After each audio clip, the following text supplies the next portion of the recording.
2011년 몽골 북부 대초원. 사건은 기이한 목격담에서 시작되었다.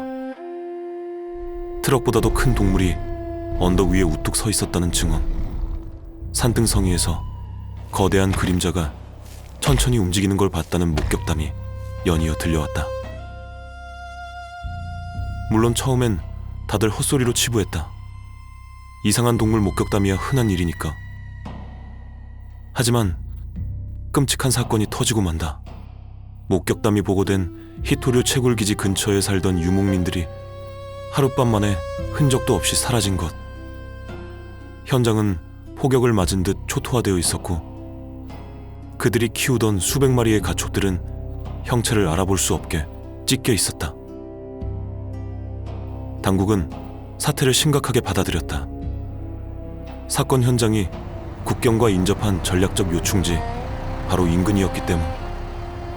정보부는 즉시 인접국의 비밀 생화학 실험이나 특수부대의 침투 가능성에 무게를 실었고 정확한 실태 파악을 위해 특수수색팀을 급파했다. 하지만 그들이 피에 물든 현장에서 발견한 것은 정체를 알 수 없는 거대한 발자국뿐. 생화학 무기의 잔해나 포탄 파편, 그 어떤 군사작전의 흔적도 발견되지 않았다. 이에 작전의 방향은 그 순간 완전히 바뀌었고 적을 찾던 임무는 미지의 무언가를 추적하는 임무가 되었으며 수색팀은 며칠에 걸쳐 끈질기게 그 흔적을 쫓았다. 발자국은 형태상 도마뱀과 비슷했지만 크기는 코끼리보다도 거대했으며 그 보폭은 수미터에 달했다. 그러던 어느 날 수색팀이 역한 썩은 냄새가 난다며 보고했고 얼마 지나지 않아 멀리 하늘에서 수많은 독수리들이 한 곳을 중심으로 맴돌고 있는 것이 포착되었다.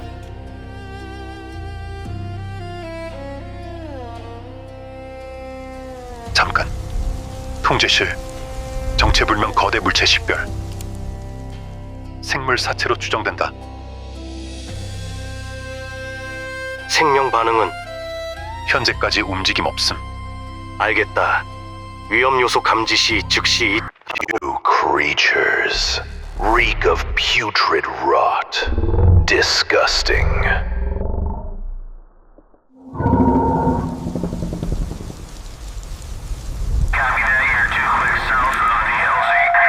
So revolting. Revolting.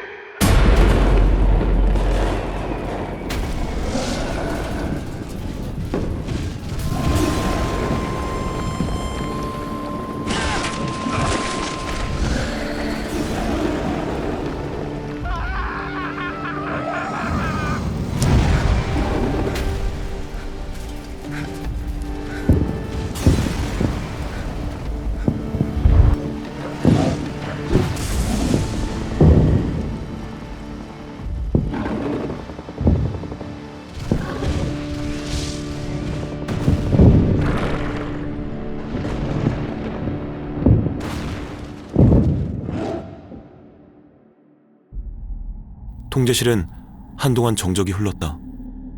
그 누구도 방금 본 그 화면에 대해서 설명하지 못했다. 거대한 파충류 형태의 사체가 되살아났고 모든 걸 쓸어버렸다. 기갑 차량을 종이처럼 집어던지는 모습, 썩은 살점과 뼈밖에 남지 않은 몸, 길게 흘러내리는 검은 털, 그리고 무엇보다 소름 끼치는 건 기관포와 대전차 미사일에 맞아 터진 상처들이 실시간으로 아물어가는 광경이었다. 게다가 이 괴생명체는 교전 중에 자유자재로 크기를 키우거나 줄이며 심지어 몸의 형태까지 바꿔가며 공격해왔다. 최정예 특수부대원들과 수백 명의 병력이 속수무책으로 찢겨나갔고 완전 무장한 이들 모두가 전멸하기까지 걸린 시간은 고작 17분. 또한 현장 지휘를 맡았던 뭉크 바야르 대령은 후에 교전 영상을 분석하면서 믿기 어려운 것을 발견했다. 괴물이 병사들을 공격하면서 낮고 거친 목소리로 영어를 구사했던 것. 그 단어는 다름 아닌 역겹다였다. Disgusting. 이후 군 당국은 모든 교전 기록을 즉시 국가기밀 1급으로 분류했고 해당 지역은 영구 군사통제구역으로 설정되었다. 하지만 계속해서 피해가 발생하자 이 존재를 감당할 수 없음을 깨달은 비밀정보국은 결국 외부의 한 기관의 도움을 요청했다. 그 조직의 이름은 SCP-재단. 이들은 초자연적 현상과 변칙 개체들을 확보하고 격리하며 세상을 보호하는 것을 목적으로 하는 비밀 기관이다. 전 세계에 수백 개의 기지를 운영하며 일반 대중이 알아서는 안 될 위험한 존재들을 은밀히 관리하고 있다. 재단이 다루는 대상은 다양하다. 초현실적인 물체, 설명 불가능한 현상, 기이한 장소, 그리고 몽골 군대가 마주한 것과 같은 위험한 생명체까지. 재단은 이렇게 관리하는 모든 변칙 개체를 SCP라고 지칭하고 각 개체를 구분하는 일련 번호를 부여한다. 재단의 영향력은 범세계적이며 각국의 법 집행기관을 뛰어넘는 권한을 가지고 있다. 대부분의 국가에서는 비밀정보기관의 고위급 인사들과 일부 정부 관계자들만이 SCP-재단의 존재를 알고 있다. 변칙 개체의 격리와 관련된 사안이라면 재단은 국경이나 주권을 가리지 않고 직접 개입하며 각국 정부도 이를 묵인한다. 변칙 개체들을 감당할 수 없음을 알기 때문. 몽골에서 벌어진 이번 사건 역시 마찬가지였다. 당국의 비밀정보국으로부터 전달받은 극비 자료는 즉시 SCP-재단 아시아 태평양 지부로 송부되었고 해당 괴생명체는 SCP-68이라는 공식 코드명을 부여받았다.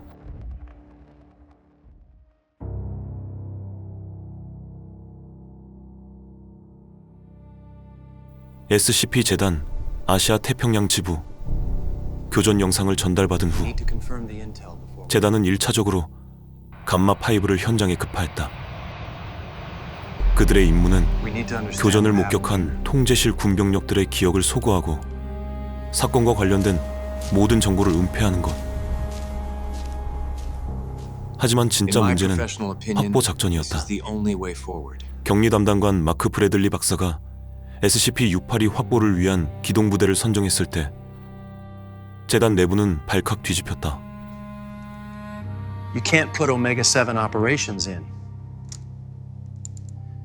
선정된 부대는 다름 아닌 오메가-7, 판도라의 상자였기 때문이다. 평의회의 결정이라는 것을 알면서도 이번만큼은 예외였다. 그 누구도 평의회에 공개적으로 반대할 수는 없었지만 This decision is too risky. 사적인 자리에서는 우려의 목소리가 끊이지 않았다.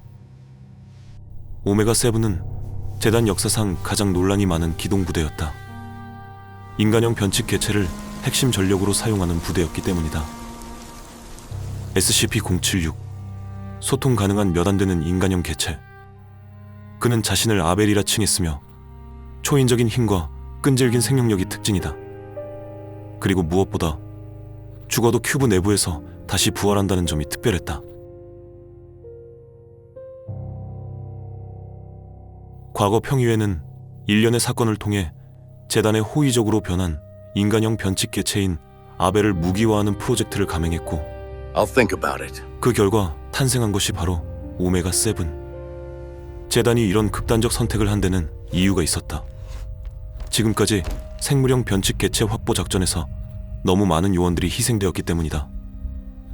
컴퓨터 앞에서 변칙성을 연구하는 것과 현장에서 직접 마주하는 것은 완전히 다른 문제였다.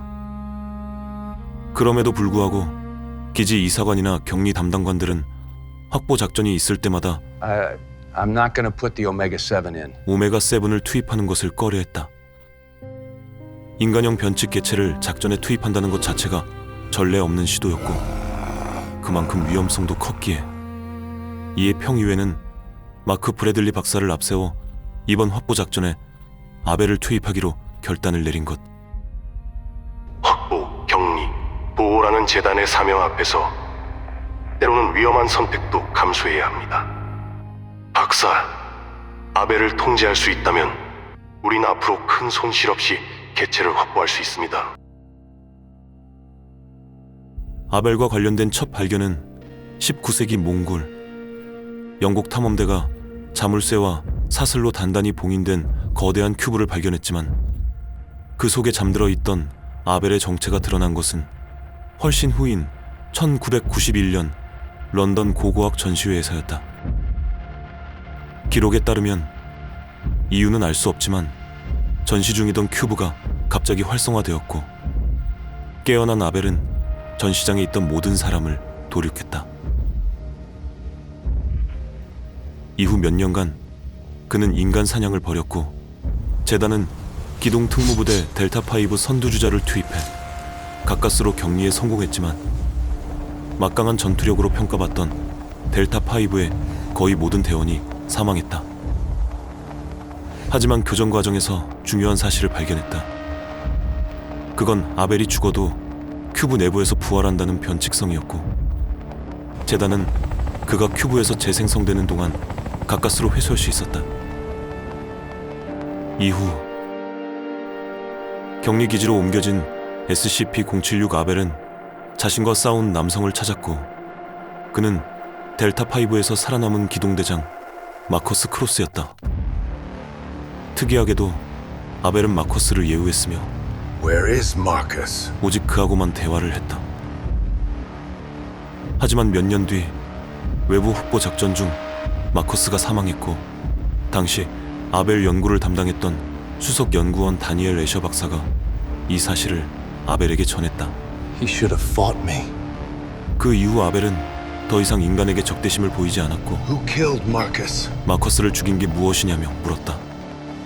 당시 평의회는 재단에 협조적으로 변한 아벨을 무기화하기로 결정했던 것이며 그렇게 기동부대 판도라의 상자가 설립되었고 대원들은 모두 아벨이 직접 선별한 인원들로 구성되었다. 이후 평의회는 682 확보 작전에 오메가7 투입을 최종 결정했고 브래들리 박사가 해당 임무의 지휘를 맡았다. 아벨이 만약 통제를 벗어나거나 예상과 다른 행동을 보일 경우 즉시 평의회 직속 기동부대인 알파1 붉은 오른손을 투입하겠다고 하자 그동안 반발하던 수석 연구원들과 내부 인원들도 더 이상 이의를 제기하지 않았다. 그렇게 시간이 지나 2011년 7월 제25비 격리기지 브래들리 박사가 아벨에게 접근하여 입을 열었다. 마커스를 죽인 놈을 찾았다고. 이는 사실이 아니었지만 아벨은 반응했으며 즉시 전장으로 보내달라고 요청했다.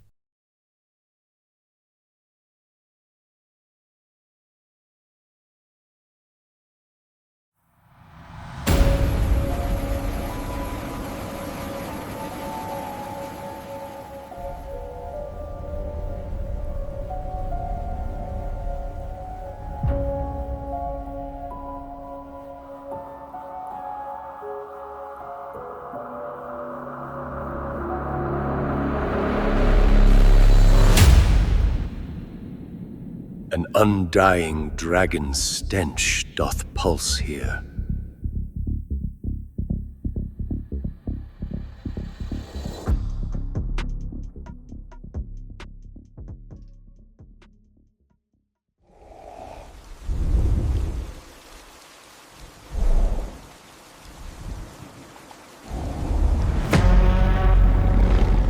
You live as nothing more than a domesticated hound. We have finally met, dragon.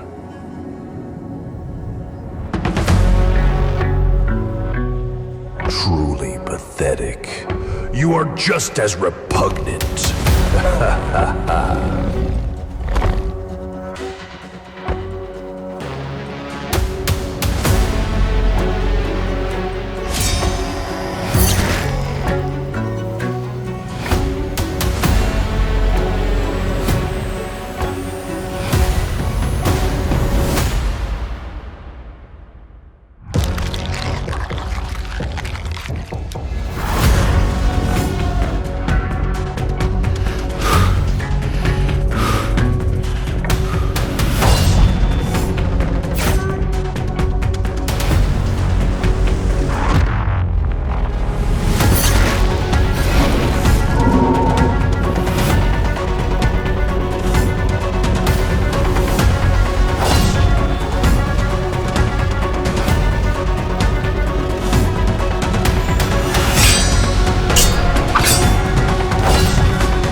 shot.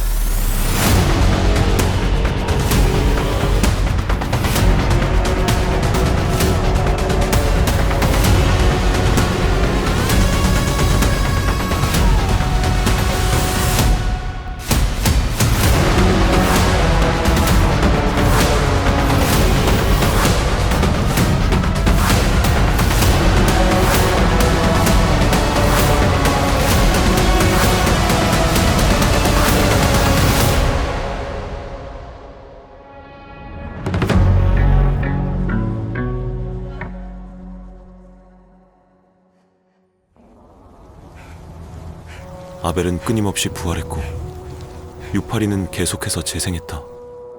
하지만 과거 마커스와의 전투에서도 그랬듯 단시간 내 반복적인 부활은 아벨에게 큰 리스크를 동반했다.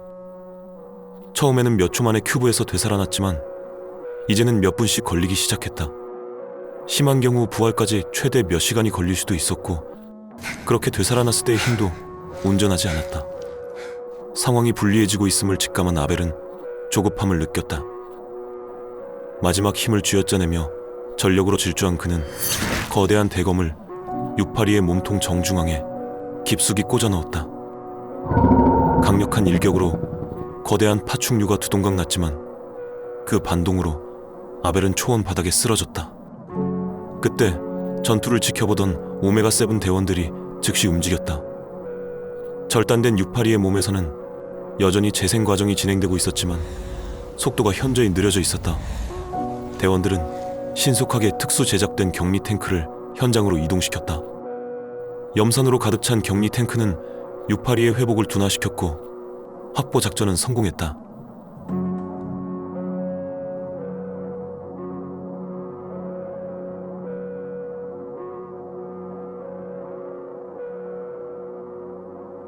SCP-682에 대한 연구 결과를 보고드립니다.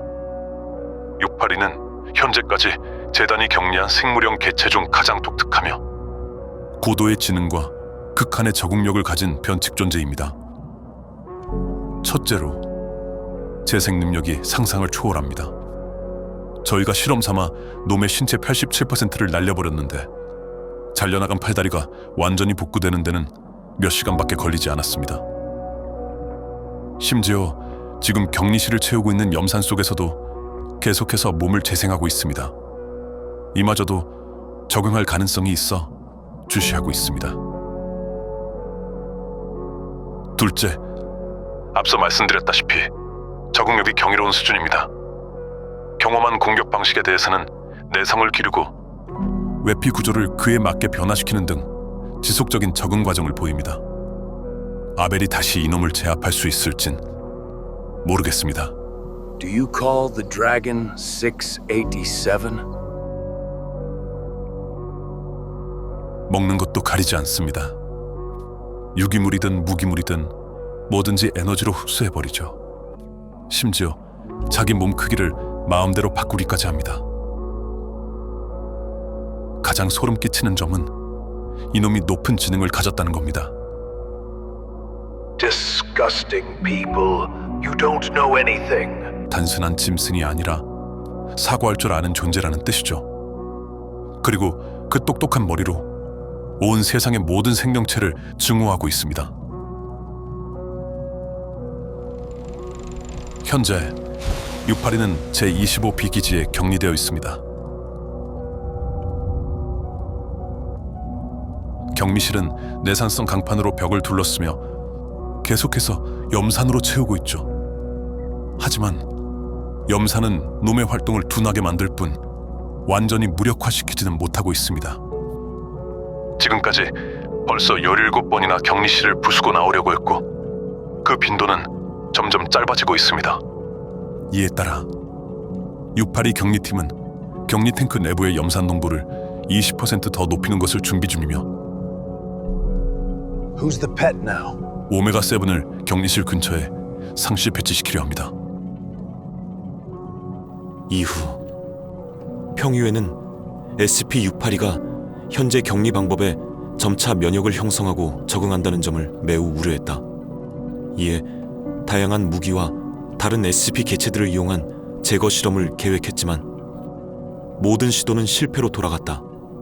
현재는 추가 실험이 전면 중단된 상태다.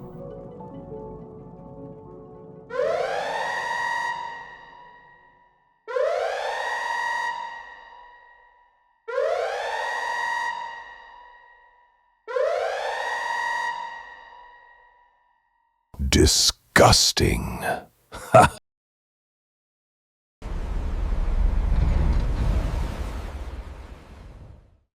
One order, one God, one order, one God! 전쟁은 끝났지만 청년 로버트 부마로의 세계는 재건되지 않았다. 1차 세계대전에서 살아 돌아온 그는 고향 마을이 흔적도 없이 사라진 것을 발견했다. 부마로는 무너진 건물 잔해 사이를 걸었다. 집이 있던 자리에는 검게 그을린 돌무더기만 남았을 뿐. 파괴된 마을을 서성이던 이웃을 통해 어머니와 여동생이 폭격으로 사망했다는 사실까지 확인했다. They all died. 부마로는 그 자리에 1시간 넘게 서 있었고 비는 그치지 않았다. 혹시나 하는 마음에 마을 사람이 소개해준 피난민 캠프로 향하는 부마로. 폐허가 된 마을에서 약 5km 떨어진 곳. 잠시 후 피난민 캠프에 도착한 부마로. 찢어진 천막과 임시 막사 사이로 부상자들이 누워 있었고, 한쪽에서 특이한 복장을 착용한 사람들이 교리를 전파하고 있었다. 이에 부마로는 근처에 있던 난민에게 물었다. 저들은 누구인가? 난민은 기괴한 몰골을 한 저 사제들이 이 캠프를 운영하고 있다고 답했으며, 부서진 신에게 맹세한 사람들은 잘린 팔이 도단하고 상처가 한 번에 나았다고 설명했다. 곧이어 의자에 앉아 바지를 걷어올리는 남성. 복잡한 톱니바퀴와 청동으로 이루어진 의족이 그의 다리를 대신하고 있었다. 깜짝 놀란 부마로는 톱니바퀴 문양이 새겨진 의복을 착용한 그들을 주시했고, 그들의 몸에서 째깍거리는 소리를 듣었다. 처음에는 어디선가 시계 소리가 나는 줄 알았지만 소리는 그들의 몸에서 나고 있었다.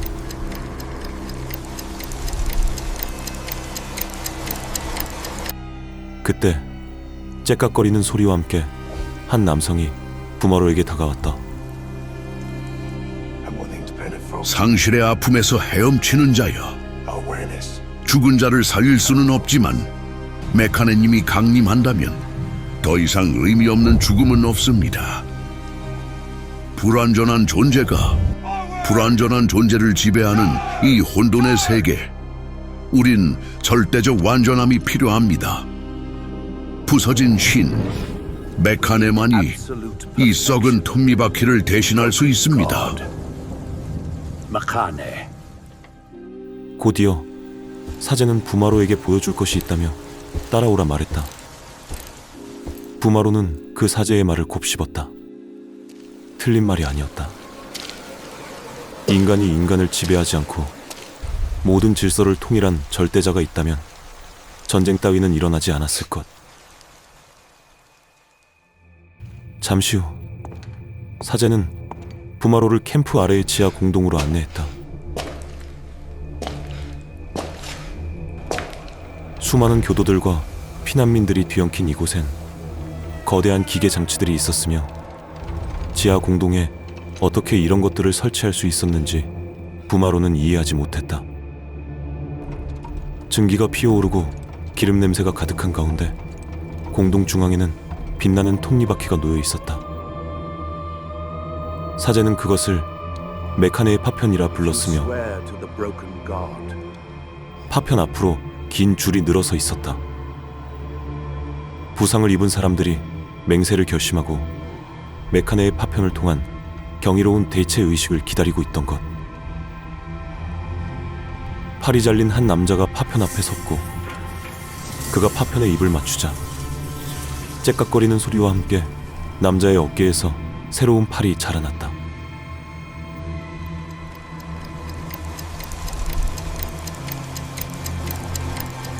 그러자 연단에선 한 사제가 목소리를 높였다.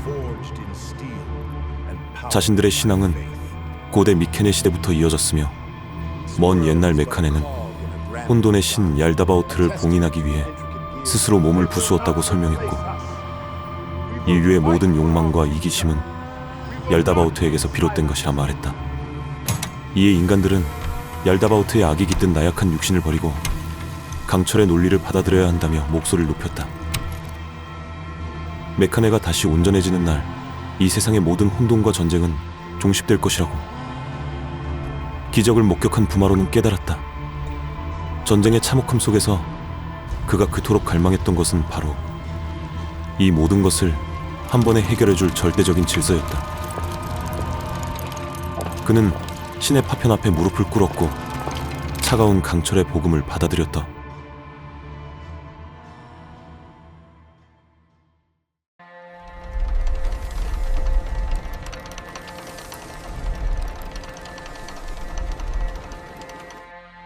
수천 년 전 얄다바오트를 숭배하는 칼막타마 제국과의 치열한 전쟁 끝에 메카네는 스스로를 부수어 얄다바오트를 봉인했고, 그 위대한 희생의 대가는 참혹했다. 메카네의 파괴와 함께 그를 섬기던 강력한 메카네 제국은 무너져 내린 것. 그렇게 제국이 붕괴된 후 살아남은 메카네인들은 세계 곳곳으로 뿔뿔이 흩어져 명맥을 이어갔으며, 이 혼란 속에서 사인의 장로가 부서진 신을 다시 세상에 불러들이고자 톱니바퀴 교단을 결성했다. 그들은 제국 멸망 당시 유일하게 확보한 메카네의 파편, 신의 눈을 중심으로 활동하며 다른 파편들을 찾아 나섰지만 당시 교단의 영향력은 미미했다. 그렇게 오랜 세월이 지나 산업혁명의 시대를 맞이한 교단. 전 세계를 뒤덮기 시작한 기계의 확산과 대량 생산의 물결은 흩어져 있던 메카네인들에게 메카네의 재림이 임박한 신호로 인식되었다. 제국 붕괴 이후 메카네인들은 세계 곳곳에 뿌리내리며 여러 인종의 모습으로 변해갔지만, 그들의 혈통 속에는 여전히 메카네인의 기억이 남아있었고 대대로 강철 복음은 은밀히 전승되었다. 한 곳으로 모여든 크고 작은 분파들, 그들은 사인의 장로를 중심으로 통합되었고 비로소 부서진 신의 교단이 창설되었다. 그들의 목적은 오직 하나, 부서진 신을 재조립하고 메카네 제국을 다시 재건하는 것.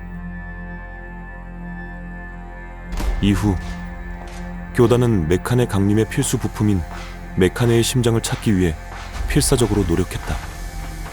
본래 메카네의 파편들 사이에는 서로를 끌어당기는 미묘한 힘이 작용하여 위치를 짐작할 수 있었지만 유독 메카네의 심장만큼은 감지되지 않았고, 교단은 충격적인 사실을 알아냈다. 메카네의 심장이 SCP 재단이라는 이단자들의 손에 의해 수백 년간 철저히 은닉되어 있다는 것. 메카네의 재림을 가로막는 이 불경한 집단과의 은밀한 전쟁은 그때부터 시작되었다. 시간은 흘러 1914년 제1차 세계대전이 발발했다. 강경파 장로 마기스터 발레리우스는 메카네의 강림을 하루빨리 이뤄내야 한다고 주장해왔고, 이 전쟁을 기회로 보았다. 이란자 SCP 재단과 세계 각국이 전쟁에 정신이 팔린 지금이야말로 적기였기 때문이고, 더 나아가 발레리우스는 위험한 주장을 펼쳤다. 메카네의 심장을 확보할 수 없다면 수십만의 살아있는 부품들로 강림을 이끌어낼 수 있다는 것. 장로 아르콘 카시우스도 이에 동의했지만 나머지 장로 마기스터 테론과 아르콘 아우렐리아는 온전하지 못한 재림은 파국을 불러올 것이라며 반대했다. 하지만 전쟁의 참상 속에서 고통 없는 세상을 약속한 강경파의 주장은 폭발적인 영향력을 얻었으며, 수많은 피난민들이 성스러운 대체 의식을 통해 구원을 얻고자 교단에 입단했다. 강경파는 이 새로운 신도들을 살아있는 부품으로 삼아 대체 심장을 만들려는 위험한 계획을 본격적으로 추진하기 시작했다. 이 모든 역사의 흐름 속에서 로버트 부마로는 교단의 가장 날카로운 칼날이 될 준비를 하고 있었다. 피난민들에게 성스러운 대체 의식을 통해 이루어진 구원이 실은 메카네의 심장을 대신할 부품들을 모으는 교단의 은밀한 계획의 일부라는 사실을 꿈에도 모른 채 부마로의 삶은 오직 메카네의 강림을 맞이하기 위한 헌신으로 채워졌다. 그는 교단의 강철 복음을 전파하는 일부터 이단자들이 숨겨둔 메카네의 신성한 유물을 수거하거나 탈취하는 극도로 위험한 임무까지 교단의 지시라면 가리지 않고 자신을 내던졌다. 1920년대부터 시작된 부마로의 신성한 임무는 교단의 고위 사제들 사이에서 회자되었고 마침내 1926년 그의 흔들림 없는 헌신을 눈여겨본 장로 마기스터 발레리우스는 그를 교단의 최고 정예 부대인 붉은 태엽에 합류시키기로 결정했다. 붉은 태엽은 이단자 SCP 재단의 무력에 직접 맞서는 교단의 칼날. 그들은 고대 메카네 제국의 잃어버린 지식과 신성한 유물로 벼려낸 기계 갑주를 착용했다.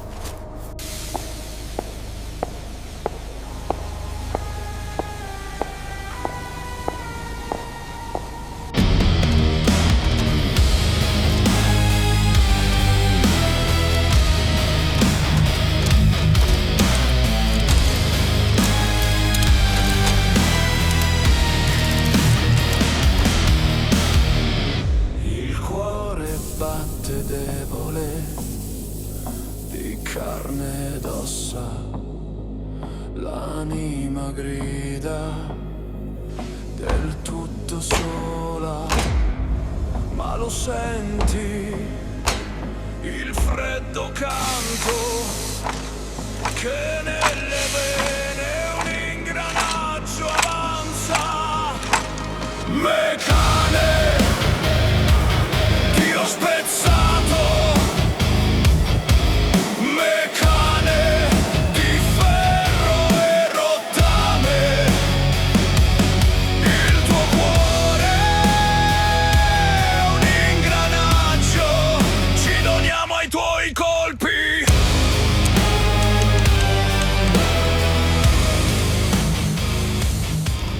붉은 태엽의 일원이 된 부마로는 재단에게 있어 재앙 그 자체였다.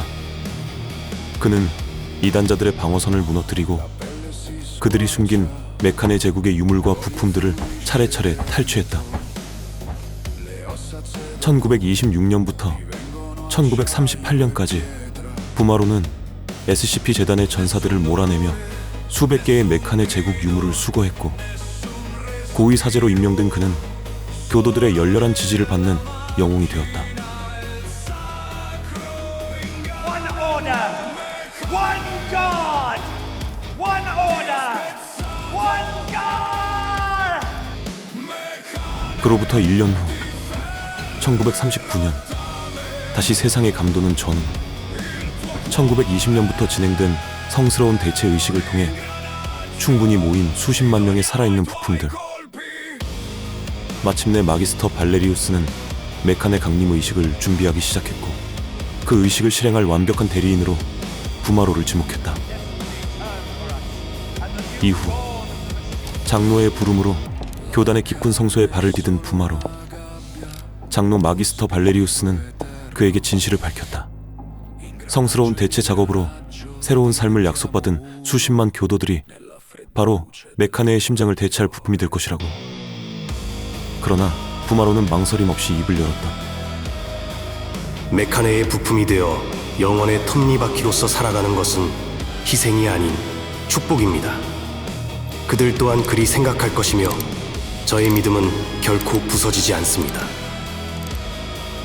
이 순간 로버트 부마로는 단순한 교도를 넘어 교단의 교주이자 위대한 재조립의 건설자로 임명되었다. Look at this broken world. Endless war. Endless suffering. Why do we bow to men? Why do humans slaughter each other under the rule of mere flesh? Because flesh is cursed. This decaling prison hosts Yaldabaoth's greed. But this will end when Mekane, absolute order itself, descends. When her divine logic governs all creation, these absurdities vanish. Cast aside your doubt. Embrace the steel. You will become eternal. 부마로의 연설이 끝나고 장로는 명령을 내렸다. 강림 의식에 필요한 모든 부품들과 메카네의 파편을 모아서 약속의 땅 라파스로 집결시키라고.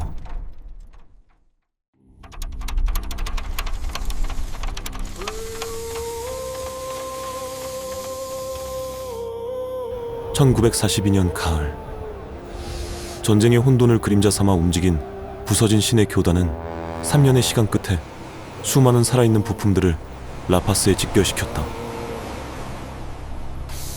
교도들은 그저 메카네의 강림을 지켜보기 위해 모인 것으로 여겼다. 메카네 강림 의식이 거행될 제단 위에는 메카네의 눈이 가장 먼저 올려졌다. 메카네의 눈은 과거 SCP 재단에 잠시 빼앗겼던 적이 있었으며 이단자들은 그것을 SCP-217이라 불렀다. 두 번째로, 부마로가 이단자들의 소굴에서 탈취했던 메카네의 머리가 재단에 안치되었다. 재단이 SCP-113구라 명명했던 이 복잡한 기계장치는 불규칙하게 맥동했다. 마지막으로 온몸이 성스러운 톱니바퀴로 만들어진 누군가가 재단에 올라섰다. 그것은 강림을 위한 메카네의 불완전한 모조품, 즉 대리자였다.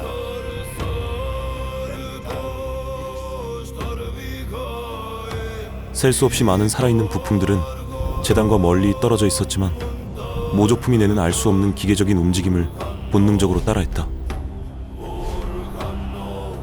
이 모조품은 한때 전쟁으로 가족을 잃은 누군가였으며 강철의 복음을 따라 몸을 내던진 누군가였다.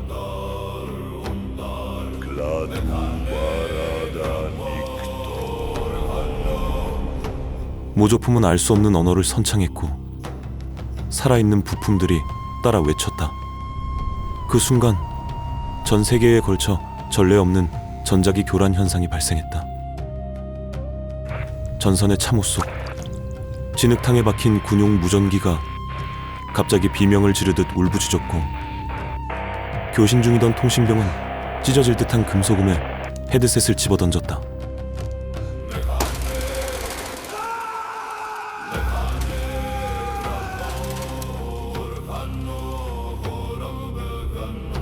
대서양을 항해하던 구축함의 무선실에서는 모스 부호 송신기가 저절로 작동하며 의미를 알 수 없는 신호를 맹렬히 타전하기 시작했다.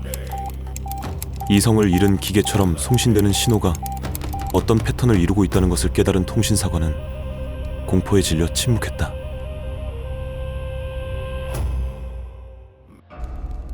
런던의 거대한 발전소에는 푸른 불꽃이 튀었고 거대한 변압기들이 비명을 지르듯 윈윈거리며 과부하의 신음을 토해냈다.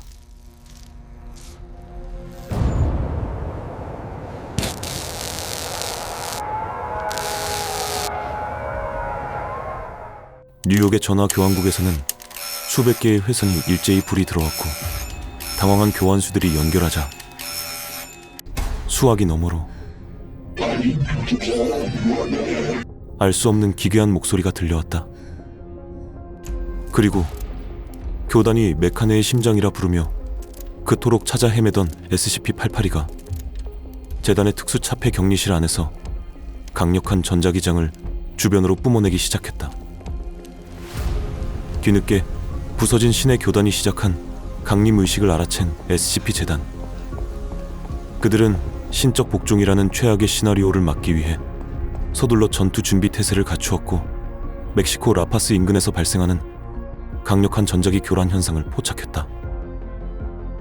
당시 세계 오컬트 연합의 전신이었던 오컬트 연합군 또한 재단과의 모든 적대 행위를 즉시 중단하고 인류의 생존을 위해 합류했고 수많은 군함들이 라파스를 향해 맹렬히 진격했다.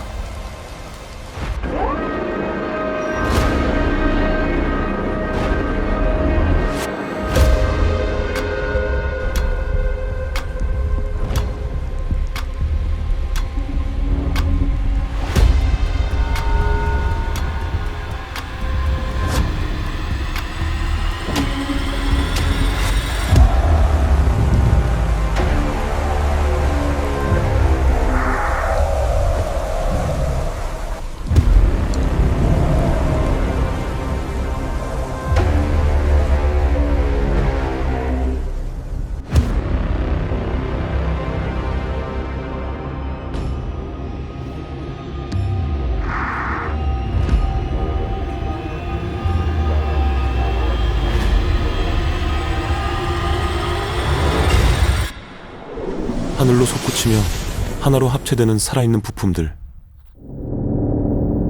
그 순간 시간이 잠시 멈췄고 이내 강력한 파동이 파도를 밀어내며 메카네가 다시 한번 세상에 나타났다.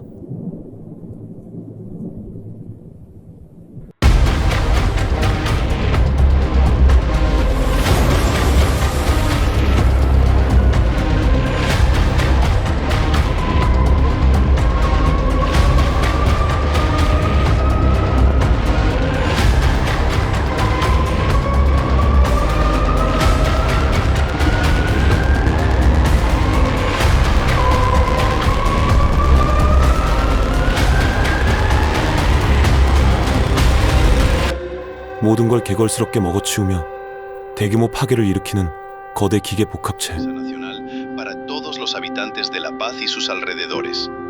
Esto no es un simulacro. Repito, esto no es un simulacro. Se ha confirmado la presencia de una entidad colosal no identificada avanzando sobre la ciudad. Su origen es desconocido, pero sus intenciones son inequívocamente hostiles. Mechane. Oh, Mechane. 살아있는 부품과 메카네의 파편을 개걸스럽게 흡수하며 마침내 강림한 것은 교단이 숭배했던 부서진 신 메카네가 아니었고 그것은 거대한 혼돈과 파괴 그 자체였다. 그 시각 SCP 재단의 특수차폐 격리실 내부에 있는 SCP-88이는 강렬하게 맥동하며 격리실을 부수려 발악했다. 재단은 이 심장이 거대 기계 복합 개체와 결합하는 순간 상상조차 할 수 없는 최악의 사태가 발생할 것임을 직감하고 필사적으로 막았다. 신화민속학부의 연구원들은 재단이 부서진 신의 교단과 오랜 기간 대립하며 얻은 방대한 자료들을 토대로 현재 라파스에서 발견된 거대 개체는 결코 진정한 메카네가 아닐 것이라 단언했다. 메카네의 온전한 재림에 필수적인 SCP-88이가 아직 결합되지 않았기 때문 그것은 그저 모조품에 불과했다. 그 시각 거대 기계 복합체는 반경 수백 킬로미터에 걸쳐 상상조차 할 수 없는 변칙 현상들을 일으키기 시작했다. 일정 구역 내에 있던 사람들의 몸은 강제로 기계 부품으로 대체되었고 주변의 모든 물질은 다른 물질로 변환되었다.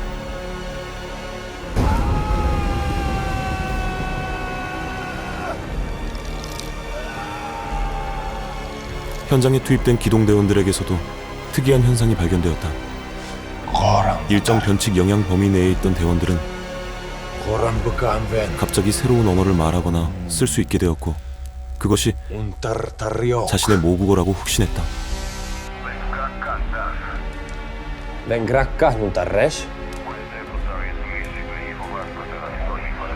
재단의 언어학자들은 이 새로운 언어가 완전한 문법 체계를 갖추고 있음을 확인했으나 그 어떤 시도도 번역에는 성공하지 못했고 그것은 인간이 이해할 수 없는 언어였다.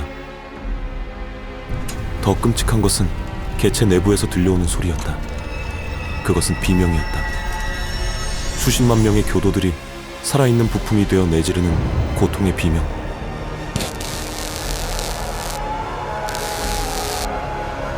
이후 현장에 도착한 재단과 오컬트 연합군의 연합 함대는 여러 프로토타입 병기들을 쏟아부었지만 거대 복합체의 움직임을 잠시 지체시킬 뿐 무력화시킬 수는 없었다.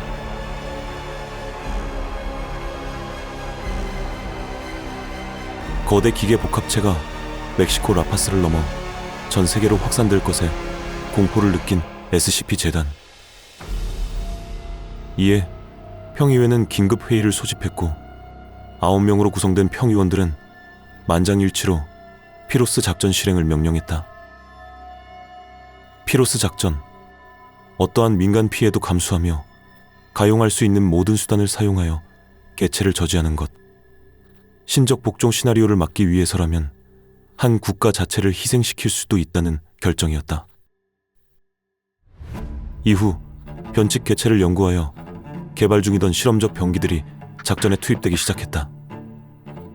차원 붕괴 포탄, 현실 왜곡 장치 등 안전성이 보장되지 않은 무수한 병기들이 라파스에 투하되었다.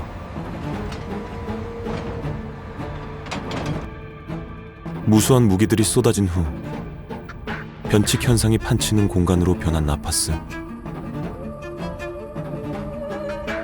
거대한 기계 복합체와 재단의 실험 병기가 뒤섞여 현실의 모든 법칙이 무너져 내리는 듯했다.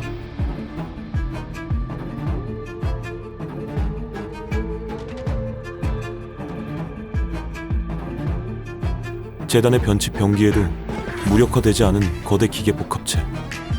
그때 오컬트 연합군이 비밀 병기를 꺼내들었다. 당시 SCP 재단이 그 존재조차 파악하지 못했던 변칙 비행체 SCP-2391. 비행체는 외부 접근을 차단하는 거대 기계 복합체의 변칙성을 무시하며 접근했고, 연합군이 이 비행체를 도대체 어떻게 손에 넣었는지는 아직도 미스터리로 남아있다. 그렇게 기계 복합체에게 다가간 비행체는 정체불명의 주파수를 방출하기 시작했다. 그러자 기계 복합체의 움직임에 명백한 오류가 발생하는데, 멍청한 깡통 로봇처럼 변한 개체는 오작동을 일으키며 몸을 제어하지 못했다. 이윽고 거대 기계 복합체는 마치 아기가 엄마를 따라가듯 홀린 듯이 비행체를 따라 먼 바다로 향했다. 저것이 어떻게 오컬트 연합군의 통제를 받는지, 내부에 조종수가 있는지, 어떤 변칙적 원리로 작동하는지 아무것도 알지 못했던 재단은 자신들의 무력함을 뼈저리게 느끼며 연합군의 비행체를 바라볼 뿐이었다. 비행체는 그렇게 거대 기계 복합체 주변을 정확히 33분간 맴돌다가 수직으로 솟구쳐 상공으로 사라졌다. 그리고 잠시 후 하늘이 찢어지는 듯한 성광과 함께 어디선가 뻗어나온 거대한 빛의 기둥이 바다 위의 거대 기계 복합체를 정확히 꿰뚫었다.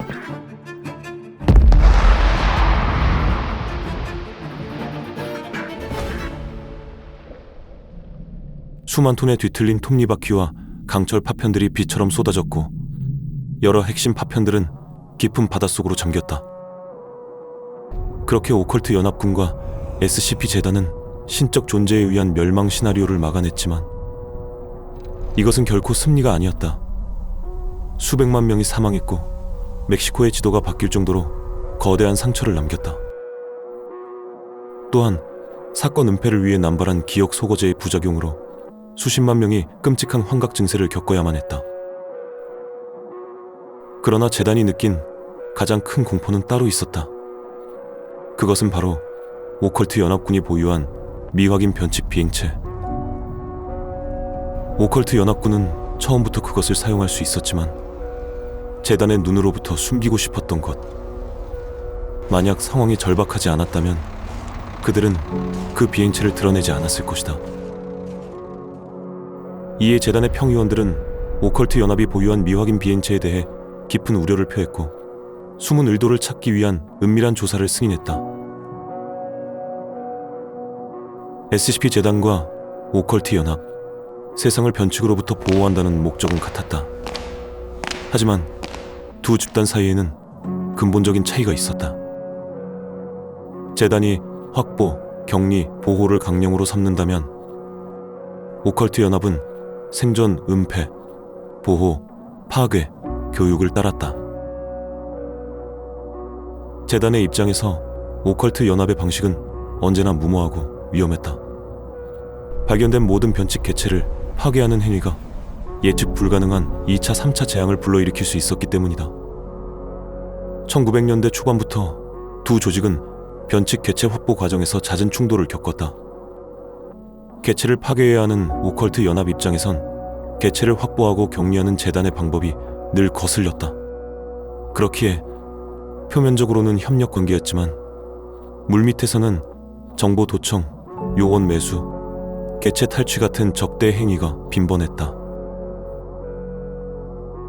이번엔 세상의 종말을 막기 위해 손을 잡았지만 언제든 서로의 목에 칼을 겨눌 수 있는 차가운 협력자. 그것이 바로 두 거대 조직의 복잡한 관계였다.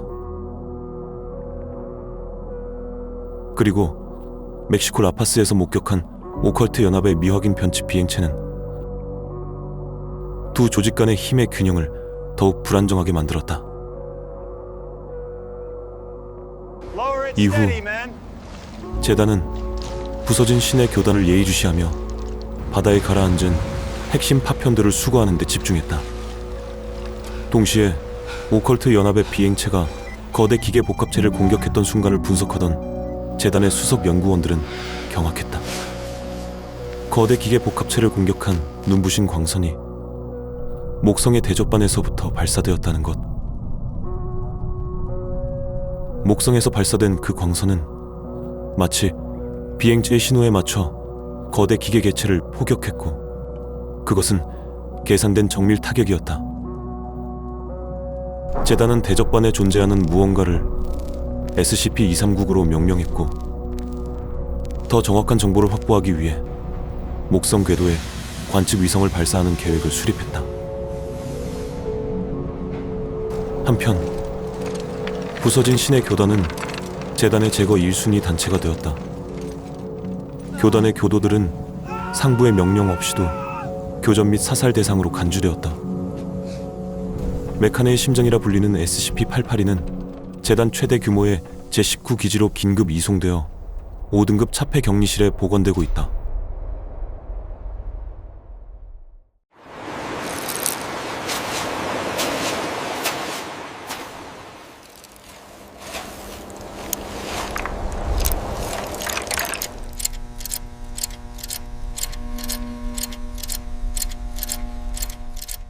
Slay the heretic and claim the heart of Mechane.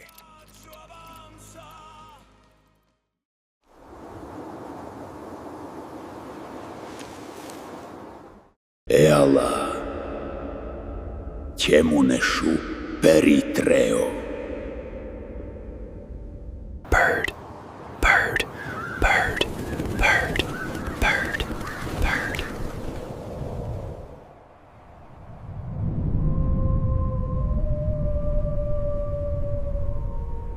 Bird. Bird.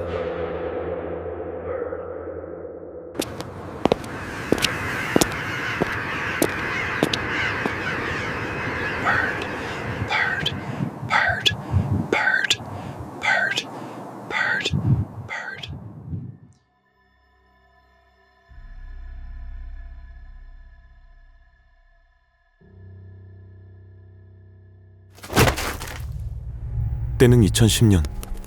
어느 날 갑자기 세계 곳곳에 거대한 규모의 새떼들이 나타났다. 각국이 관리하는 조류 서식지에선 새들이 흔적도 없이 사라졌다는 보고가 빗발쳤고, 수십 년간 현장을 지켜온 조류학자들마저도 이 기이한 현상을 설명하지 못했는데, Doctor, what do you think of this situation right now? This is biologically impossible.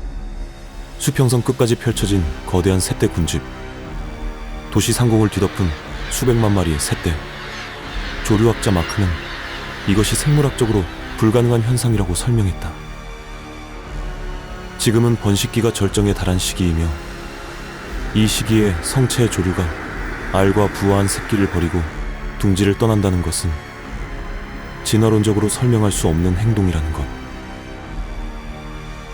수억 년간 자연 선택을 통해 각인된 번식 본능을 무시한 이 집단 이탈은 그 어떤 생태학 이론으로도 해석할 수 없었다.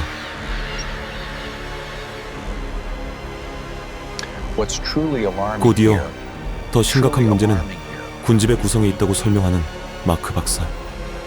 Completely different features are ignoring interspecific boundaries and forming a single unified block. 바다오리, 갈매기, 비둘기, 까마귀.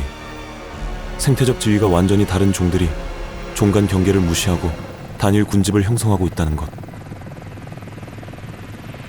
마크 박사는 이처럼 광범위한 동시다발적 행동 변화는 역사상 기록된 바 없다며 결론을 내렸다. 그것은 박사조차도 이 현상을 이해하지 못했음을 뜻했다. 같은 시각 샌프란시스코 마리나 디스트릭트. 수많은 사람들이 하늘을 올려다보며 핸드폰을 들어올렸다. 그들이 촬영한 영상엔 수백만 마리의 거대한 새떼가 순간적으로 기하학적 패턴으로 정렬하는 모습이 담겼다. 복잡하게 얽힌 나선형을 만들어 상공을 선회하는 새떼의 비행은 절대 자연적인 현상이 아니었다. 세계 각국의 사람들은 동시다발적으로 발생한 이 기이한 새떼를 촬영해 SNS로 공유하기 바빴고, 자신의 도시에 나타난 새떼를 촬영해 업로드하는 것이 유행처럼 번지기 시작했다. 현재 한강 상공에 전례 없는 규모의 인터넷, 철새떼가 출현하여 뉴스, 잡지, 신문, 전 세계가 이 기이한 현상에 사로잡혀 있었지만 각국 정부는 이렇다 할 성명을 발표하지 못한 채 물밑에서는 각국 정상들과 비밀 정보 기관들이 단 하나의 조직만 바라보고 있었다. SCP 재단, 세계 각지의 초현실적 현상을 세상에 알지 못하도록 비밀리에 확보, 격리, 보호하는 조직. 하지만 재단 역시 이 사태를 예견하지 못했고, 이야기는 조류 집중 현상이 발생하기 불과 한 달 전 완전히 다른 곳에서 시작되고 있었는데,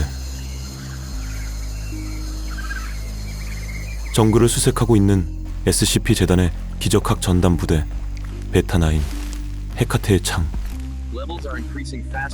며칠 전 해당 지역에서 급격한 아키바 방사선 수치 하락이 감지되었고, 그 원인을 파악하고 위협을 제거하기 위해 대원들이 긴급 투입되었던 것. 아키바 방사선, 그것은 지구 전역에서 검출되는 인류의 집단적 신앙심이 실체화된 에너지. 아키바 수치가 낮은 곳은 현실성의 붕괴를 의미했으며, 이는 곧 초자연적 현상과 변칙 개체의 출현을 뜻했다.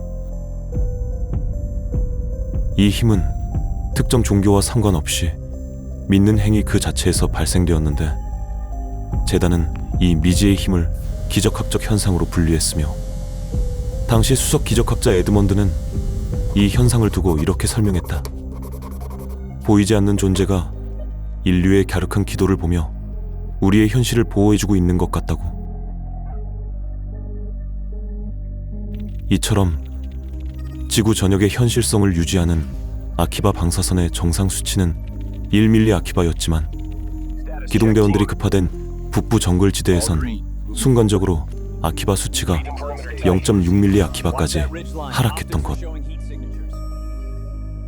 그로 인해 현실성 붕괴를 나타내는 흉 수치가 순간적으로 크게 증가했었고, 해당 현상은 몇 분 내 정상 수치로 돌아왔다고 보고됐지만, 분명한 것은 그 순간 무언가가 현실성을 붕괴시켰다는 의미.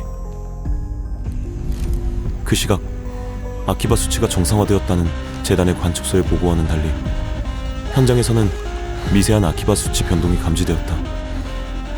베타9 대원들은 헬멧 탐지기로 이 미약한 신호를 실시간 추적하며 정글 속 수색 구역을 좁혀나갔는데, 오전 10시 23분 수색을 진행하던 알파팀 대원이 변칙 개체로 추정되는 생명체를 발견했다며 보고했다. 잠시 후 합류한 베타9 대원들이 발견한 것은 약 1.6m 키의 인간형 신체를 가진 휴머노이드형 조류.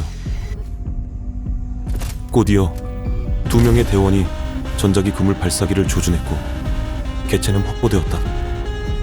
재단은 이 변이 생명체가 현실성 붕괴의 결과물이라 판단했으며, 베타9에게 진원지 탐색을 명령했다.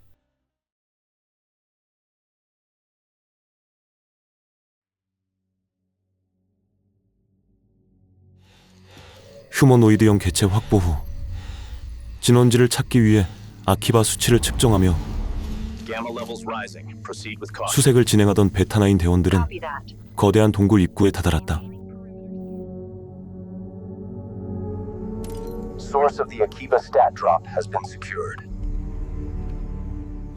동굴 자체는 자연적으로 형성된 것처럼 보였지만, 입구 주변엔 아키바 수치를 갉아먹는 기이한 구조물들이 있었다. 새 문양이 그려진 기둥들 사이로 동굴 내부에서부터 아키바 수치가 크게 요동치는데 Beta 9, enter the cave. 천천히 동굴 깊숙이 진입하는 대원들. 들어갈수록 내부에서 뿜어져 나오는 변칙 에너지의 강도가 강해졌고 아키바 수치 또한 계속 낮아지고 있었다.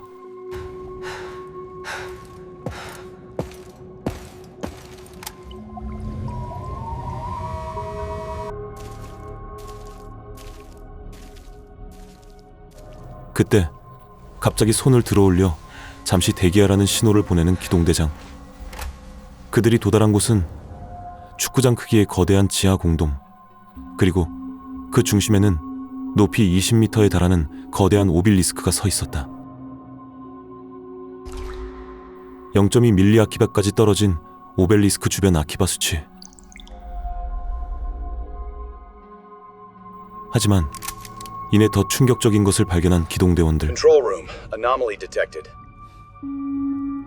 대원들이 목격한 것은 신체 변이까지 진행된 고위험 오컬트 교도들. 부리로 변한 코, 날개처럼 뒤틀린 팔, Katal, Scion of the Depths. 괴물이 되어버린 교도.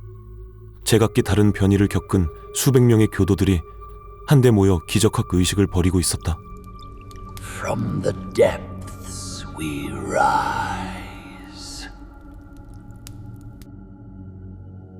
통제실은 즉시 사살을 명령했다.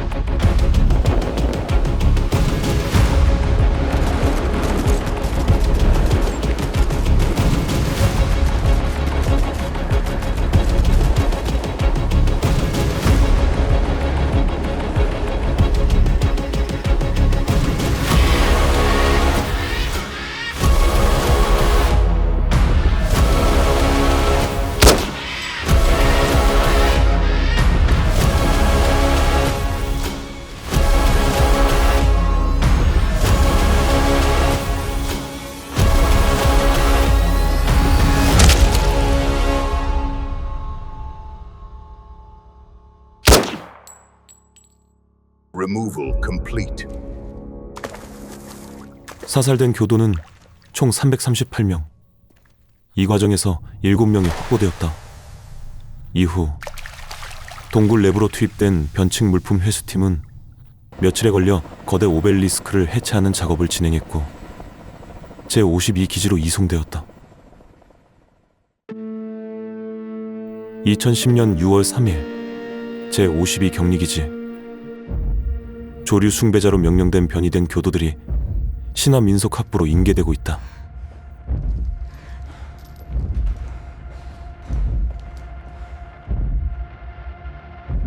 해체된 오벨리스크는 기적학부로, 확보된 인간형 조류 개체는 제44기지 미지동물학과로 즉시 이송되었다.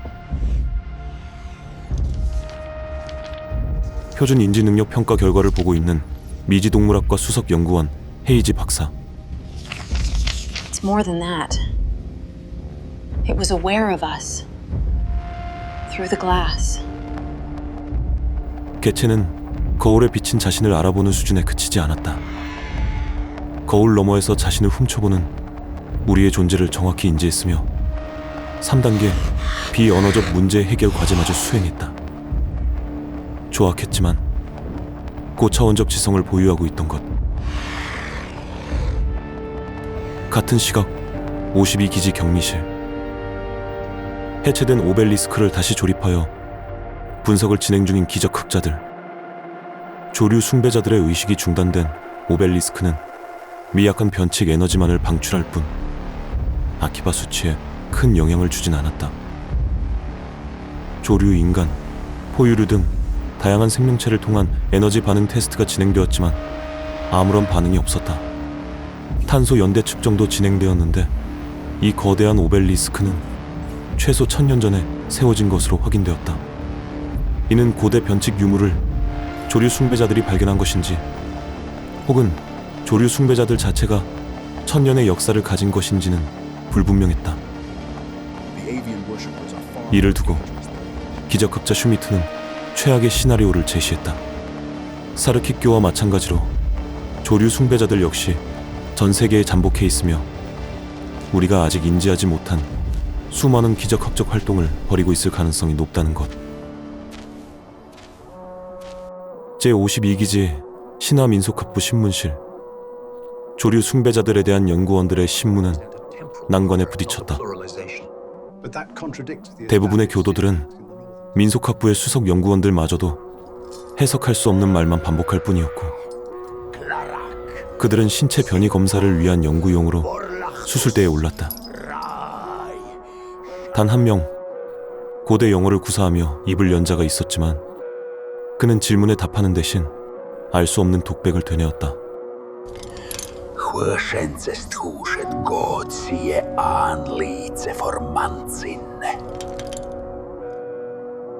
시간이 흘러 각 부서의 연구 기록과 가설이 작전 감독관 제이든에게 취합되었고 평의회에 제출된 1차 보고서의 결론은 명확했다. 조류 숭배자들의 기적학적 활동과 의식이 오벨리스크를 통해 증폭되어 현실성 수치를 붕괴시켰으며 그 변칙적 여파로 교도들은 신체적 변이를, 일정 구역의 조류는 신체적 변이와 지성을 획득했다는 것. 조류화를 일으키는 신체적 변이 현상과 조류 지성 발현 등 이 일련의 현상은 SCP-3095로 공식 명명되었고, 지성을 획득한 인간형 조류 개체는 SCP-3095A, 변이된 조류 숭배자들은 SCP-3095B로 분류되었다. 이후 기적학자 슈미트를 필두로 여러 수석 연구원들은 전 세계에 조류 숭배자들이 잠입해 있을 것이라며 재단의 전담 확보팀을 신설하는 것을 강력히 요청했다. 학자들의 요청에 따라 재단은 기적학 전담부대 베타9을 조류 숭배자 전담 확보팀으로 지정하고 별도의 SCP-3095 관측소를 건설하는 등 장기 대응 계획 수립에 착수했지만 2010년 6월 21일 갑자기 전 세계적으로 조류 집중 현상이 발생했던 것. 이 사태는 SCP-3095 관측소의 착공 시기가 결정되기도 전에 발생했다. 시시각각 각국에서 보내온 변칙 현상 보고서가 전 세계 재단 지부의 상황 통제실로 빗발쳤으며 재단 본부 역시 이 갑작스러운 전지구적 사태 앞에 혼란에 휩싸인 것은 마찬가지였다.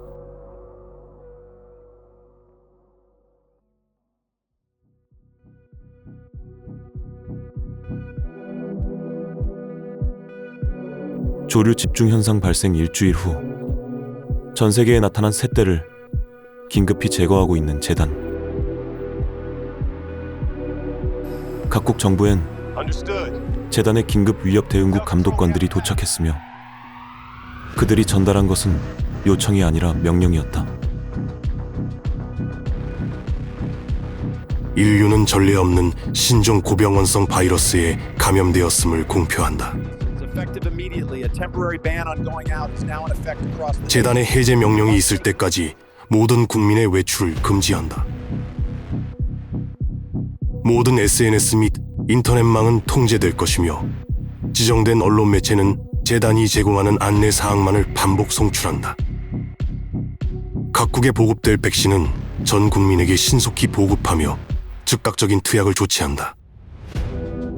불과 몇 시간 후 전 세계 정부가 일제히 동일한 공식 성명을 발표했다. 내용은 셋대로 인한 신종 조류 바이러스의 출현이었고 대부분이 이미 감염된 것으로 판단되며 잠복기 이후 높은 확률로 사망에 이를 수 있다는 것. 즉각적인 외출 금지와 백신 보급만이 인류의 유일한 희망이라는 공포스러운 선언이었다. 물론 이 모든 것은 진실을 감추기 위한 거대한 위장막이었다. 백신의 진짜 정체는 간이 기억 소거제였다. LK급 종 변이 시나리오라는 최악의 사태를 막으려는 재단의 필사적인 긴급 조치. 성명 발표와 동시에 전 세계의 수송기와 무역선들이 기억 소거제를 수령하기 위해 재단의 각 지부를 향해 출발했다. 이 모든 조치는 불과 3일 전 평의회가 주관한 긴급대책회의에서 결정되었다.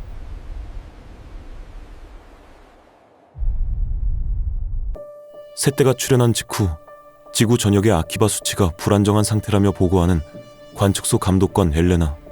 Akiba aberration drop is sensing across the planet. 관찰 실험을 결과를 근거로 최악의 경우 LK급 종 변이 시나리오를 대비해야 한다고 보고하는 피어스 박사. 종 변이 시나리오. 그것은 인류라는 종 자체가 다른 형태로 변이되는 종말급 사건. 피어스 박사는 D계급 인원을 대상으로 한 관찰 실험 결과를 스크린에 송출했다. 조류 집중 사태 발생 직후 10명의 D계급 피험자들은 이틀간 하루 8시간씩 새떼를 관찰하도록 지시받았고 관찰 결과는 충격적이었다. 피험자들은 새떼가 기하학적인 패턴으로 정렬하는 것을 목격한 직후 자신이 본 것을 주변에 공유하려는 극심한 강박 현상을 보였다. 그리고 관찰 시간이 16시간을 넘어서자 새라는 단어를 반복적으로 중얼거리며 높은 곳으로 올라가려 하는 등 명백한 이상 행동을 보이기 시작했다. 실험은 기억 소거제를 투여받고 이상 행동이 잦아든 피험자들을 비추며 종료되었는데 피어스 박사는 이 일련의 인식 재해가 새떼를 목격한 모든 사람에게 발현되는 것은 시간 문제일 뿐이라고 보고했다. 제한된 환경에서 지속적으로 노출된 피험자들의 증상이 더 빨리 발현되었을 뿐이라는 것. 모두가 깨달았다. 조류 집중 사태는 단순한 이상 군집 현상이 아니었다. 그것은 인류 전체를 대상으로 한 광역 인식 재해 방송이었다.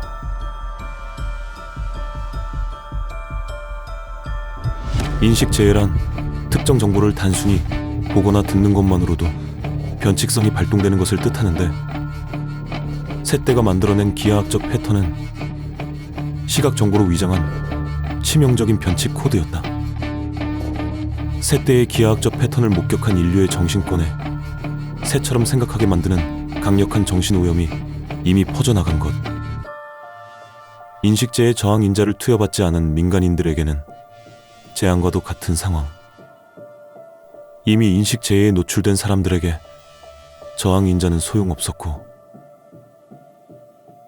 유일한 대안은 피어스 박사의 실험으로 효과가 증명된 기억 소거제를 사용하는 것뿐. 그때 생물학부의 데런슨 박사가 질문을 던졌다. Why is this related to the mutant scenario? 기억 소거제로 해결될 문제라면 어째서 이것이 종 변이 시나리오와 연관되는 거냐고.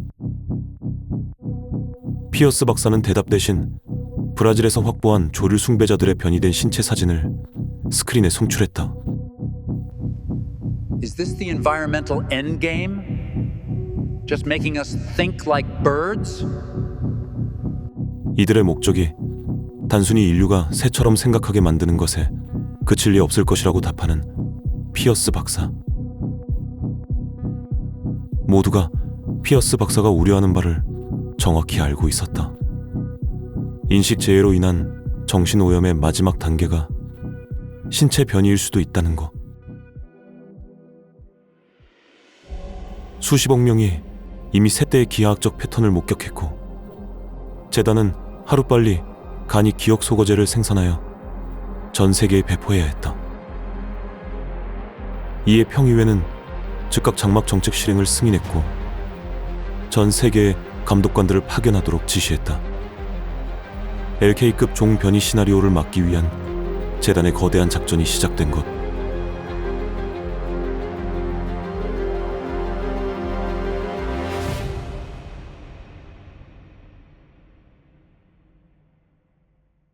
This is a mandatory notice for all residents in the Union Square vicinity. Report to the Union Square Distribution Center tomorrow at 3 p.m. for supplies and the vaccine. Protective masks must be worn for any outdoor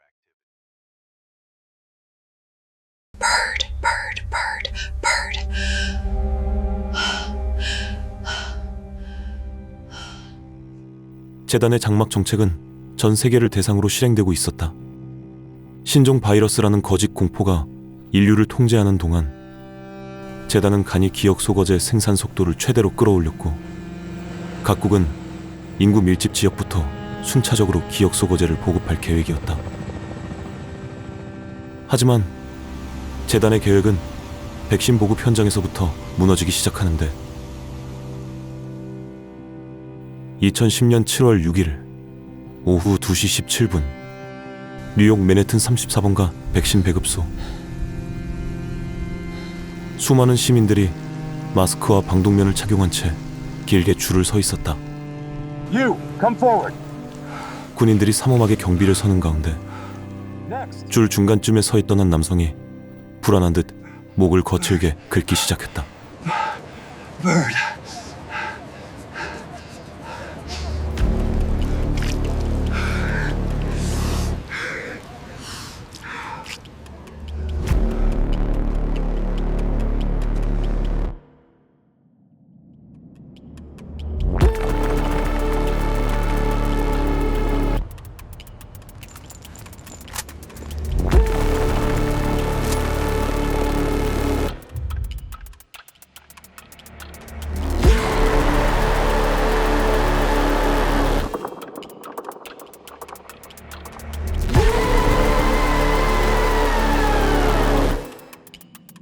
재단이 우려한 신체 변이가 수만 명이 지켜보는 가운데 시작됐고 변이된 남성은 현장에서 사살됐다.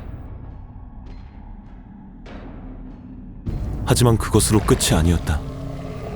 곧이어 다른 시민들도 신체적 변이 현상이 시작되었고 백신 배급소는 그야말로 아수라장으로 변했다. 같은 시각 각국 도시 전역에서 이성을 상실한 사람들이 거리로 쏟아져 나오는데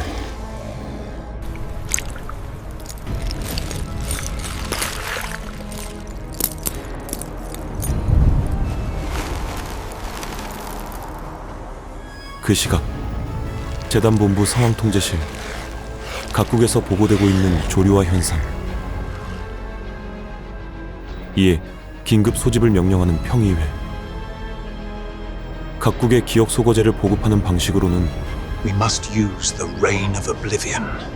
손쓸 수 없다고 판단한 평의회는 결국 최후의 수단을 승인했다. 대량의 기억 소거제를 탑재한 특수폭탄, 망각의 비를 각국 도심지에 모두 투하하는 작전. 기억 소거제의 용량을 조절할 수 없기에 큰 리스크를 동반한 작전이었지만 사태는 그만큼 심각했다.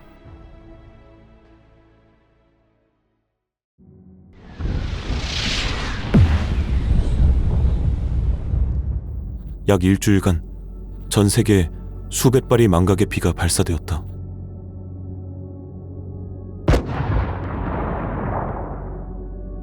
고농도 기억 소거제를 성층권 하부에서 폭발시켜 대기 기류를 타고 전 지구로 확산시키는 방식. 미세 입자화된 기억 소거제는 제트 기류와 대류를 따라 이동하며 지상으로 침강했고 보이지 않는 안개처럼 도시 전역을 뒤덮었다.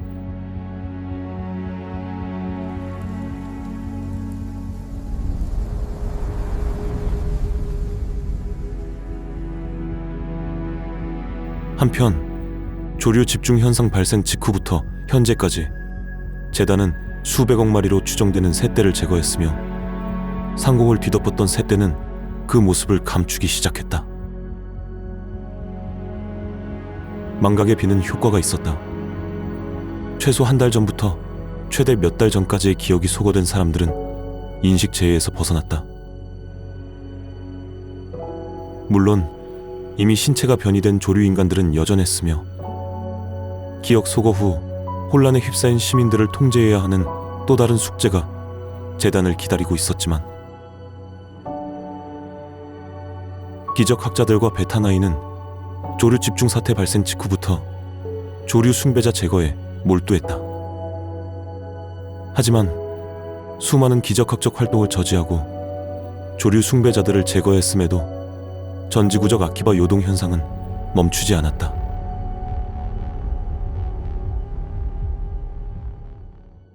더 심각한 문제는 아키바 방사선의 평균 총량이었다. 1밀리 아키바였던 평균 수치가 0.95까지 하락한 뒤 복구되지 않았는데, 기적학자들은 평의회에 이 현상을 보고했지만 사실 학자들조차 원인을 이해하지 못했다. 이것은 아키바 방사선 또한 인류가 무언가를 믿는 행위에서 발산되는 이해할 수 없는 변칙 현상에 불과하다는 걸 의미했다. 단지 그것이 오랜 기간 인류의 현실을 보호했기에 모두가 정상이라 여겼을 뿐이다. 아이러니했다. 재단은 변칙성으로부터 인류를 격리했지만 인류는 아키바 방사선이라 명명한 변칙 에너지로부터 보호받고 있던 것.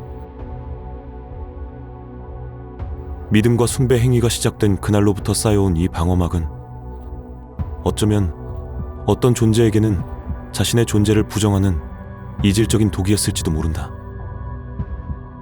그렇게 전지구적 변칙 재해는 거대한 여파를 남기고 나름대로 정리되는 것처럼 보였다.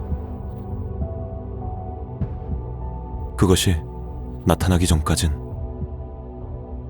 2010년 8월 3일 상공에서 갑자기 포착된 거대한 비행체.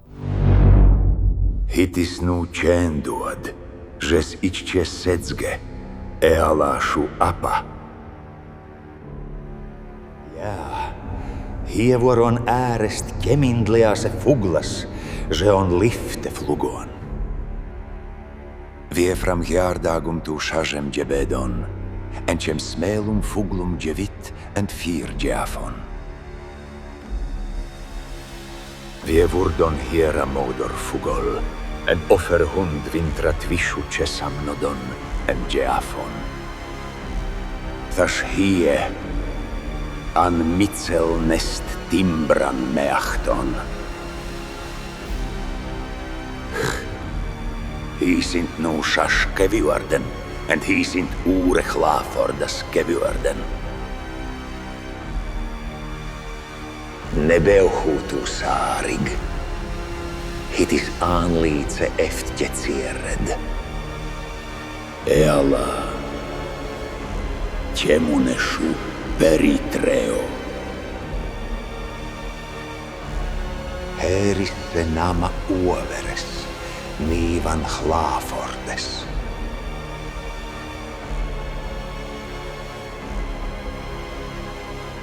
각국 도시 상공에서 목격되는 비행체들.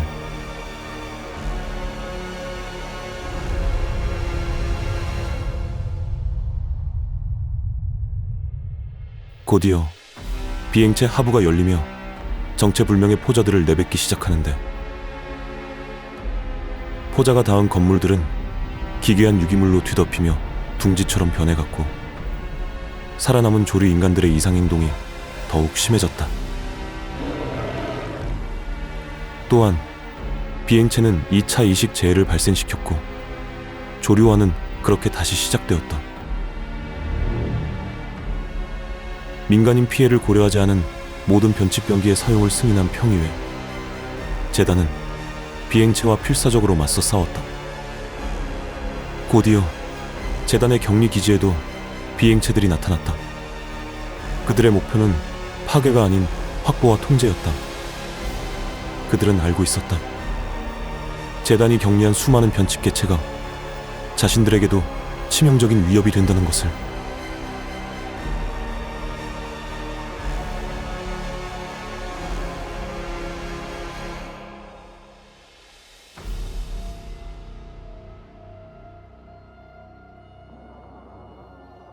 (1년) 후 2011년 9월 11일 페리트리 문명에게 완전히 점령당한 세계. Fucking birds. 1년간의 치열한 교전 끝에 세계는 패배했고, 재단의 지휘 체계는 붕괴되었다.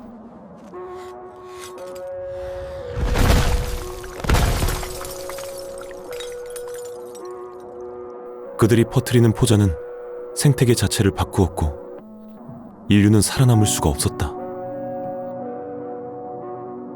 아니, 조류화를 벗어날 수가 없었다. 페리트리 문명이 어떻게 수백 년간 존재를 숨기며 기술을 발전시켰는지 재단은 끝내 밝혀내지 못했다. 하지만 재단은 1년간의 전투를 통해 한 가지를 깨달았다. 조류화 인식 재해는 인류를 노동력으로 부리기 위한 도구였다는 것. 페리트리는 지성을 획득한 새들을 동족으로 여겼고 더럽고 추잡한 노역은 그들의 일이 아니었다. 그 역할은 열등한 인간의 몫이었다. 둥지로 전락한 높은 빌딩에 쌓여있는 페리트리의 알들, 알을 깨고 태어난 그들의 새끼들에게 조류로 변이된 인류가 먹이로 주어졌다.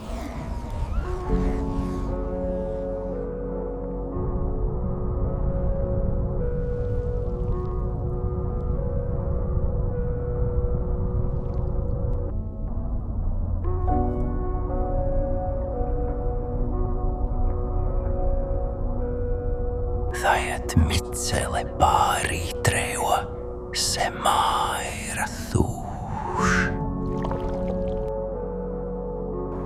그러던 와중 인류의 마지막 불씨는 땅 밑에서 타오르고 있었다. 지휘체계가 붕괴되자 재단의 각 지부는 독립적으로 활동하는 가니메데 규약을 따랐고 파괴되지 않은 기지들은 대부분 지하에 위치한 견고한 격리시설들이었다. 그 기지들 중에서도 옐로스톤 국립공원 지하 깊숙한 곳, 그 어떤 현실 조작과 변칙 공격에도 파괴되지 않는 제2000 기지에서는 세계 백업 프로토콜 실행을 준비하고 있었다.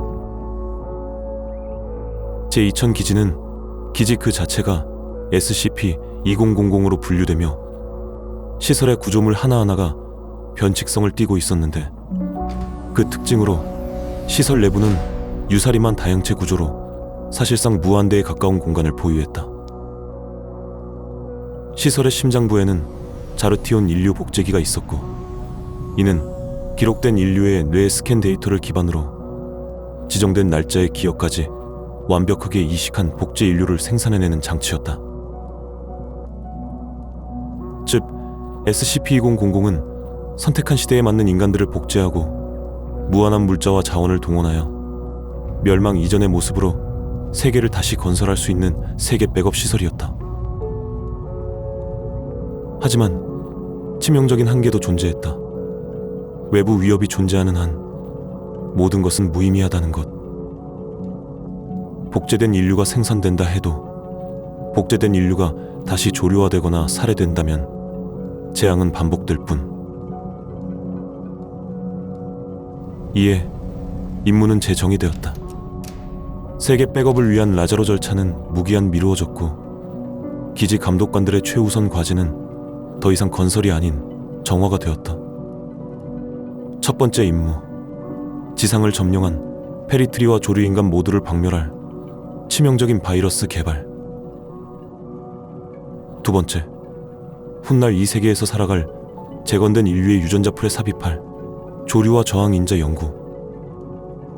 복제된 재단 인력들은 이 두 개의 생존 퍼즐을 완성하기 위해 지상으로 파견되어 샘플을 확보하고 이송하는 임무를 반복했다. 재단의 이 처절한 싸움이 언제까지 지속될지는 아무도 몰랐다. 그들은 그저 라자로 절차를 가동시켜 세상을 다시 건설할 그날을 위해 이 지옥을 견뎌낼 뿐.